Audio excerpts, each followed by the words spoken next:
Backflow's got a leak. Okay. Wobbly camera. Alright. Why would I just turn the water on? You can hear it running. Supposedly, oh, we got a leak.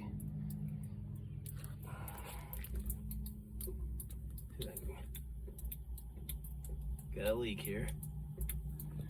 Let's see what the backflow's got. The backflow's got a leak. Okay. Wobbly camera. Alright, we're here for this leaky backflow.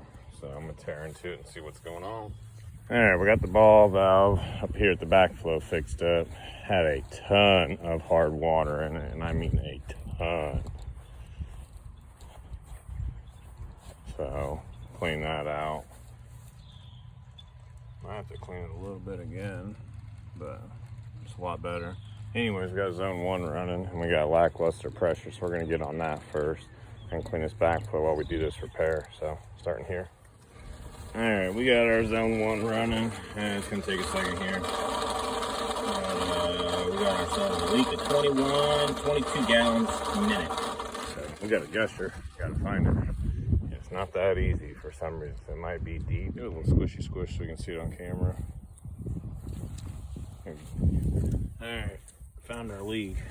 Got a big old area, and it's all under the sod, so hard telling exactly where this thing is, but time to get to work. Little sucky action with the mud hole. Alright, so this is actually what we cut out, and this little piece of pipe, which was, you can see where the glue is, or was only in there maybe 1/4 of an inch on one side, so no wonder it didn't hold, and a whole bunch of 90s, so we're gonna get that fixed up. Alright, well, I kind of covered it up, but we're just trying to get some work done. But anyways, here's the repair. So I got another one up here in the main pit. So get this leaky up here in the main pit done. You can cover it up now, Wyatt. I got video. Here's our leaky in the main pit. So trying to fix that. I'm assuming it's because this plug's cracked, leaking, something, hopefully. And not the T, but as you can see, it's taller than the box. So anytime something drives over it, it just impacts the main tap all the way down there. So we'll see what's going on. Hopefully this fixes it. All right, I don't know who made this ball valve, or I do know who probably installed it, but I went to shut the valve off here. The valve don't stop.